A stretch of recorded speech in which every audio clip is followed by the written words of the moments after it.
Welcome back, fillies and gentlecolts, to A Brony Plays Minecraft. Here we are, ready to craft. What are we crafting? Coke oven bricks. And a lot of other things too. So, let's start here with the coke oven brick. I've got brick and sand, and we're going to make a bunch of these. Now, we'll need about 26 or so, because we need 9, 9, and 8. So that's 27 minus 1. Because it's 9 times 3 minus 1. So we've got 12. We'll need 27. But before we get too ahead of things, let's continue on. We're going to make a firebox because we've got some blaze powder. Now we got this from a recent adventure out into the desert looking for a swamp. We've got this blaze powder from some Thaumcraft, I can't remember what they're called, but they're Thaumcraft little flowers. There we go. So we've made the fire charge, and we've got a solid fueled firebox, which means we can start to make, finally, that boiler that we've been looking for quite a while. Additionally, I've also been worried about the number of seeds we've been getting. So, I've decided we're going to make a squeezer. And that way we can put the all the new power we're going to get to some good use. Now, the coke oven is for a slightly different purpose. We made the boiler last time, and the firebox doesn't really go to the boiler. But we do have some stuff. Oh yeah, we're also going to need some cans of something. What am I looking for? Anyways, but see, the thing is, we had to just go discover a swamp. And because of that, well, I need to be able to get to the swamp.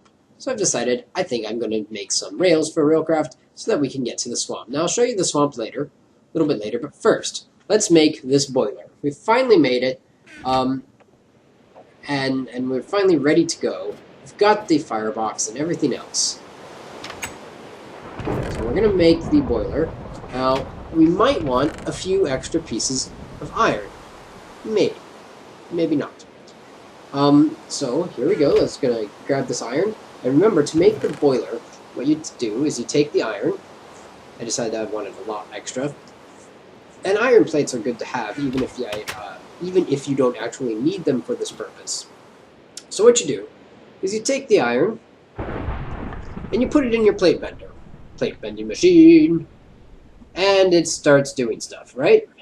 Now, the problem is, of course, that all of this stuff is relying on the nuclear power, which doesn't actually get stored in the MFSU or in the bat box because of the way it's wired up.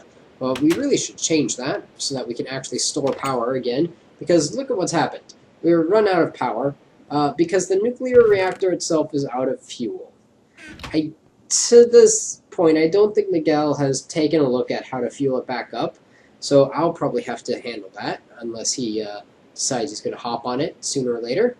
But until then, this is exactly why I've converted a bunch of our coal and charcoal into alimentum, because alimentum is really handy for cooking inside a generator or Stirling engine or steam engine when you're trying to make some sort of power like this. Now, alimentum is not that great for other things, but at any rate, through the magic of editing, we've gone ahead and skipped to the part where we made the iron plates, and you can take these 2 iron plates, put them up like that, and you get a low-pressure boiler. We've got 9 of them. We may or may not need the rest, but, you know, why the heck not? There we go. We could make some, but let's see. Yes? No? No. Here, let's show you why. That's just how to make them, but we're not actually going to make these, because we might want the iron plates for more, and also because we don't actually need that many. That many boilers, that is. You'll see what I mean in a moment. Let's go ahead and put this away. Yes, okay. Are we ready? No. We're going to make more stuff. Haha, bet you didn't see this coming. See, in addition to running a basic, whatchamacallit, we're also going to, oh yes, in addition to the firebox and the boiler units, we're also going to need an aqueous accumulator. So, I've gathered the materials, make a pneumatic servo, and a machine frame, a bucket, 2 pieces of tin in the wrong place, and some glass. Make sure you then put the tin in the right place, and boom, aqueous accumulator. Okay, so now that we've examined how to do this properly, let's go back downstairs and figure out where we are going to put it after we... No? Yes? Yes? Come on, let's go. Let's go. No, we don't need the seeds yet. Let's go. There we go. Trying to talk to myself in the past doesn't work very well. At any rate... Oh, look, some sulfur. Nom nom nom. I better fix that up soon. Okay. So we've got this bit of ugly stuff here. There used to be a coal vein, but Nigel mined it out because he wanted coal for something. Don't remember what. But we're going to go ahead and mine out some of this stuff so that we can have a nice little steam engine. And we want it to be right underneath the rest of our power. So I've counted over. It's about 5 blocks over. So 1, 2, 3, 4. Okay, so that's about 4 blocks, which means 4, 5. There we go. Okay, so it should be right in here, right in this area somewhere. So let's go ahead. We're going to start digging this out. And somewhere in here, we should find the right, whatchamacallums, blocks. But the first thing we're going to need is a spot for the aqueous accumulator. Okay? So we'll just dig this out a little bit more. There we go. Now, why do we need an aqueous accumulator? Just like the steam engines above need water, well, you know, a steam engine needs water, right? And we're going to make a boiler. So we need water for the boiler so that A, it stays cool, and B, more importantly, it has water to turn into steam. The aqueous accumulator will do this wonderfully. So if we stick this here in the water, everything around it is a infinite water source. It'll just soak up water and spit it out the top. Now, we're going to start making the boiler. Now, to make a boiler, you're going to need not just one, but, well, you could use just one, but we're going to make one that's 4. So you need a bottom layer of fireboxes. So I've made a couple extra while you weren't looking. Now, if you go with a very small version, you can have a 1x1 boiler. If you go with this mid-sized version, you can either have a 4x1 or a 4x4 boiler. We're going to go with the 4x4, which is like a 2x2x2 cube. And if you go with a 3x3 base for the fireboxes, then you can go all the way up to 4 stacks high. Now, here's our boiler thing. You can see it's filling up with water. These slots here are for the inventory of fuel. And right there on the side is where we get temperature and steam. So steam fills up in the gauge, then that temperature. As the temperature fills up, the steam fills up. Right. Blah. Words. Okay. So basically the idea is we're going for a mid-sized boiler, a 2x2 base, meaning that the most we can have is 8 blocks of boiler, 2x2x2 cube, 2x2x2, yes, that's correct. If we'd gone for the large sized, we could have gotten a 3x3x4 rectangular prism, but I decided, like I said, against that. So I think we should be right here, yes? How close are we? I'm not sure. I can't see. I don't think we're obviously not right underneath where we want to be, though. How many blocks over are we? I miscounted somehow. 2! Well done, me. Okay. Let's dig down, and we'll dig 2 blocks over. No big deal. We could use to hollow this area out anyways. Now, you can use the boiler in a couple different ways. See, if I just digged over right here. Digged. You can use the boiler in a few ways. One, you can just attach pipes and machines directly onto it, but that's not very effective. Then you could attach the steam engines onto it, which is kind of effective, but they're only going to pull steam when the boiler's half full. You could attach some of these liquid transport pipes, and they'll do the same thing, but again, they'll only really transport at half full. So if you want to transport your materials at any level of steam, what you'll need are some liquiducts. Well, we don't have any liquiducts right now, just because I haven't pulverized any obsidian. No big deal. So we're just going to stick, I don't know how that ended up here, but we're just going to stick these engines right on top of the right on top of the boiler. I should actually, I need to hollow out a little pathway there, but we'll get that going in just a moment. So let's put these engines up. One there, the commercial one, and of course our hobbyist one right there. And I forgot the crescent hammer. Let's go attach the crystal Let's go grab our crescent hammer. Yeah. So we're going to get 2 engines running, which is pretty good, but they're only going to run when the steam boiler is above 50% full. Now, it's not a huge size boiler, but it's decent sized, which means that, we're just going to take a little while to get full and, well, to heat up enough. You only start producing steam when you get to 100 degrees, meaning that you have to warm your boiler up, which, since we have a big one, could take a while. Those of you who own a house, and actually everyone, whether you own a house or not, this is how your water heater works. Those of you who own a house probably know about this already. But if you have a really big water heater so that you and your family of 50 can all take nice hot showers that last for 20 minutes on end, then it takes a little while to warm up that water. And if you run out, well, you're probably out of water for the night because you've got to let it heat up overnight to just get back up there. Same sort of thing here. We've got a moderate-sized boiler, so it'll take a little bit to get going again. In the meantime, I'm going to make some some extra conductive pipes because I thought I had lost one, and I thought I needed some extras, but it's good to have extra on hand, whether or not you need some. Now, golden transport pipe I'm not sure about, but, you do need the golden conductive pipe. Gold is a pretty good conductor. Not as good as silver, but it's a pretty good conductor anyways, and I still forgot my crescent hammer. Gosh. Golly jeepers. There we go. Much better. Alrighty then. So let's start maneuvering these folks around. They are currently stuck to each other. That's wonderful. Just get rid of one there. And now we should be able to... No. Ooh. No, not gonna move. It's stuck. Sometimes, excuse me, sometimes these things are quite finicky. At any rate. No, wow, it does not want to move. Grumble, grumble. Aha, there we go. Magic, fixed. So it turns out you've got to place the pipes down first. Yep. And you can see I've connected them up with far less piping than I needed to, and bada boom, bada bing, there it is, all ready to go. There are no loops of any sort that I can see, and I've got 2 pipes left over. Actually, yeah, 2 pipes and a bunch of golden transports. Now we will need to wire these engines up, because you've got to turn them on. So we'll use some red alloy wiring and a lever. There we go.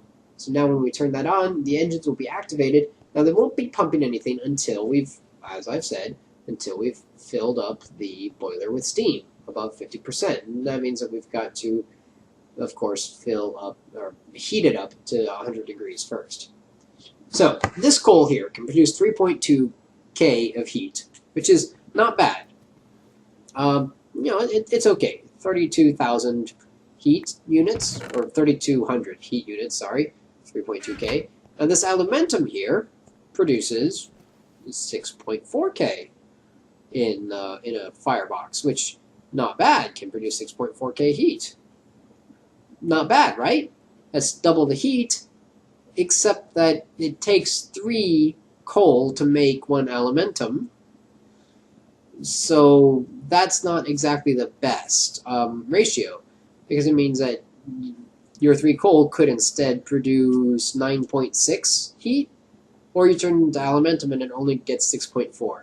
So when you're using a steam boiler like this type of steam boiler, you do not want to turn your coal into alumentum. Just make it coal or charcoal. Just leave it as it is.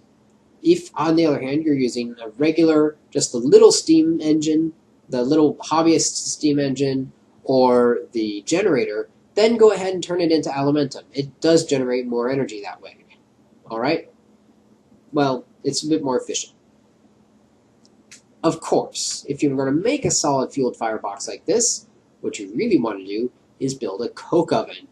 Guess what? We made coke oven bricks, so that we could build a coke oven, and, that way you can turn all your coal into coal coke. Sadly, you cannot do the same thing with charcoal, but that'd be far too easy if you could. Still, coal is readily available, we'll just say.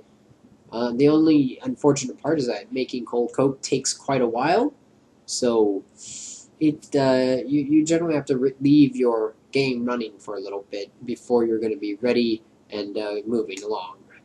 But alright, we've used up all of the charcoal or whatever we had in there, and we're now burning away the elementum. Each elementum burns for double what the first stuff did, but again, it's actually not as good. We've lost about 1/3 of the total heat that we could have gotten. Oh well, that's okay. We'll still get enough power to run something.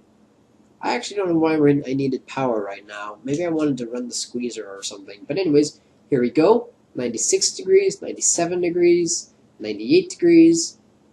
Alright, almost there. Boom! Boiling. And now that we're above 100, you can see the gauge on the left is starting to increase with steam. We've got 10 buckets, 11 buckets, 12, 14, 15 buckets, 16 buckets of steam, 20 buckets of steam. Alright.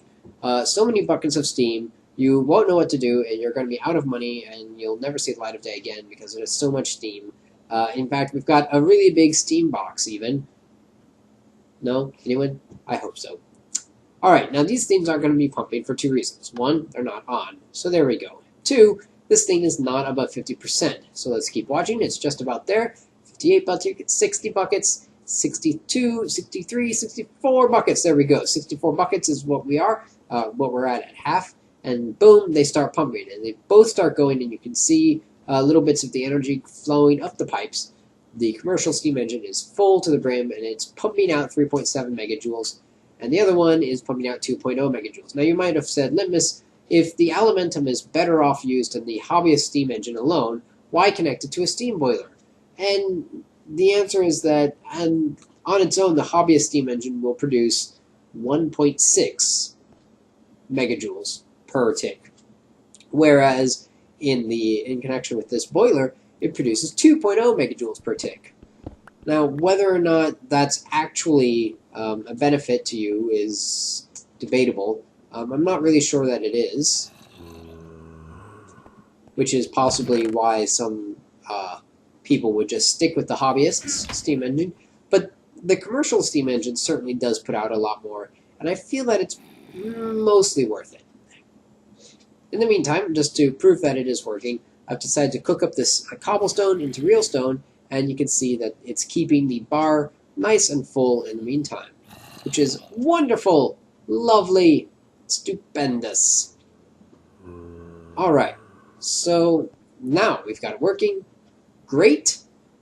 We shall put some of the stuff away here. Yes, yes. Oh, and we need to set up the squeezer. So let's go ahead and figure out a way to set up the squeezer.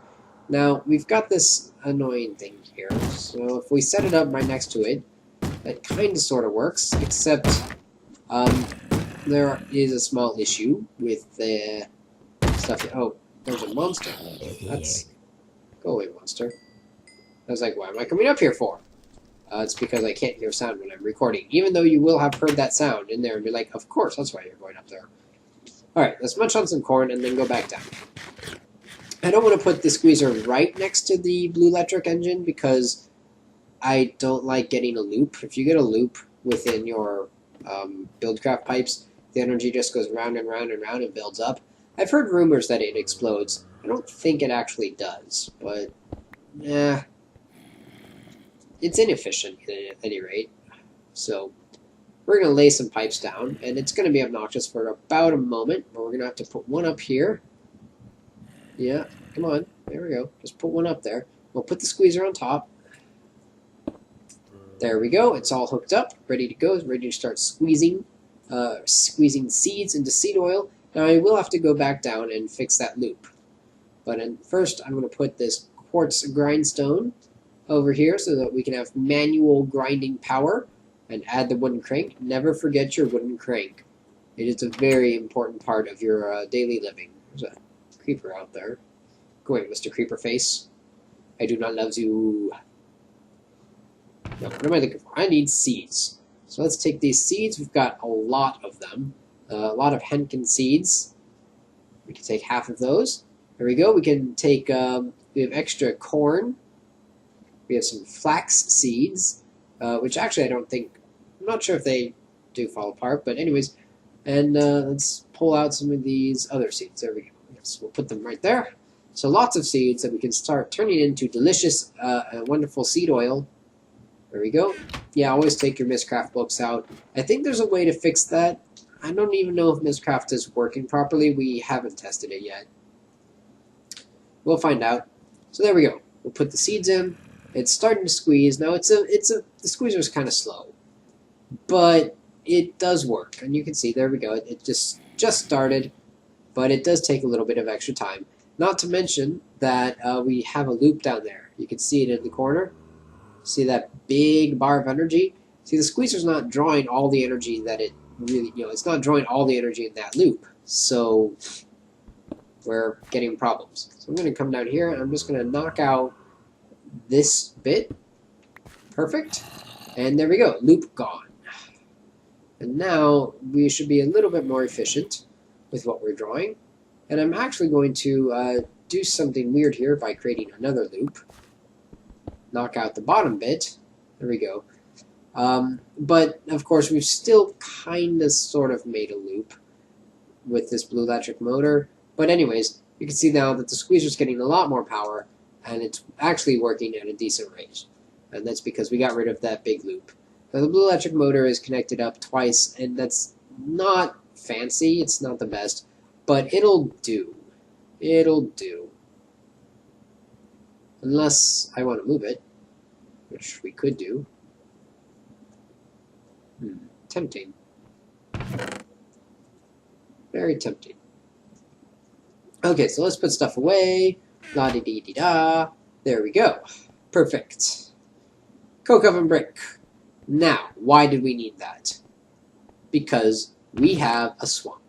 And we have some slime balls. Oh yeah. Woo!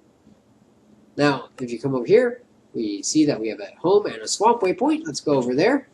Told you I'd take you out here. Welcome to the little swamp home. Here it is. It's quite quaint. It's, as you can see, about 800 meters away from home. That's a good distance away, but we've got some oil nearby if we want to do anything with oil. I usually don't, just because it's so limited, and yeah, what can you do with it? So there's not much here, but at night the slimes come around and you can drown them. So yeah, that's pretty good. So we have some slime balls for Thaumcraft, and we're going to start making a coke oven so that we can start building rails out to our swamp. Oh yeah, that's the plan.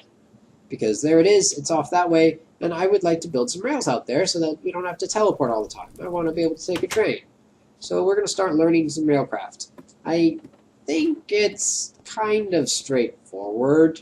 If by straightforward you mean going through a lot of twists and turns and loops just to get somewhere. But none the matter. Slime balls. Finally, we've got just regular mutatio, not permutatio. Also some water, some aqua. And we can get the unified thalamic field theory. Ooh, there it goes, there it goes. One more, one more. Ah! We have it. Look at it, it's so pretty. So pretty. I don't want to move it because it looks really nice. The geometry's there. All the little lines. It's really cool. Unified thalamic field theory. Roar! Huzzah! Knowledge like this could prove invaluable. Quick, right-click it. Huzzah! We've done it, everyone. Every pony. There we go. We've unlocked a brand new branch of research. Starting with the Wand of the Adept. Oh yeah. Get more wandiness. We'll need some shards and a Wand of the Apprentice, which actually means we need two Wands of the Apprentice, one to run the altar and one to be in the middle of the altar. So we'll just stick that there for the moment, or maybe we'll stick it in the middle. I don't know. We need it somewhere, but we can't have both, so we're going to have to make a second wand, which is no big deal. And we'll need one of each type. We'll have, actually no, we only need one hair shard. We've got a bunch of earth shards, so we'll use an extra earth shard to make our second wand. There we go. And we'll use magic tallow and rotten flesh to make more magic tallow. That'll be the source of that'll be the source of the magic from, or for our, for our actual transmutation name. There we go. Let's just toss the rotten flesh in here. We actually can't toss all. Oh, can we? Maybe we will. I don't think so. I don't think you can toss all 13 in at once because 13 times 10 is greater than 50, and that's currently the amount of Vs we have at the moment. Besides, we don't need that much. We'll need 18. Each magic tallow has one magic in it, one magic essence. So there we go. We'll just toss that in. Now, while the magic tallow is cooking, it will send its essence-ness. There we go. It'll send its essence-ness across. Actually, do I need 18? I'm not sure. Something creaking again. I need something. What do I need? I need... Oh, that's right. I need a gold nugget. I'm out of gold nuggets, so I have to use a gold ingot and make gold nuggets. Because you gotta use gold for your wand. It's a good conductor. It's magical. Yeah. And stuff. Man, this magic room is becoming a little crowded. But just wait till I get magic jars. Oh yeah, then it's gonna get real something. I'm not really sure where I'm going with that. Alright, wait, why do I have my wand back? I don't know. I don't remember picking it up. Okay, so there we go. We've got 2 wands. Oh, I guess I needed it to make the tallow, didn't I? Alright, so we've got 2 wands. We'll stick these in here. Boom, boom. And then shards go all the way around. I don't know if there's a particular order to it. Oh, nope, apparently we got it right. And yes, as you can see, 16 was just right. You can watch the magic floating across as it goes past the Nitor into our infusion altar, and we're ready to take the Wand of the Adept. Now we're ready. Huzzah! It is a better wand. Hurrah! You can tell it's a better wand because it has an extra glowy bit at the top. Look at me and know that I am Mr. Magical Litmus Technomancer Scary Fancy Pants. Mwahahaha. Okay, that was kind of hammy, I admit. But the point is, we've finally been successful. We've gotten a new stage of research in Thaumcraft. We're getting to the point. The goal is to get a bunch of magic jars so that we can have lots of essences and do all sorts of cool, badass things. Now we'll keep our Wand of the Apprentice on us for a little bit. We'll leave the Adept Wand right here because we need the Vs for making cool stuff. Or maybe we'll just leave the wand there. Yeah. We'll walk around and feel like a badass. There we go. That's pretty good. So yeah, we'll just tidy up. And that's about all for today. Next time we're going to make that coke oven, and we're going to start some more research, just so that we've got, well, we've got a lot more research, and I want to get those jars, and who knows what else. So, thanks for watching. Until next time, keep on trotting.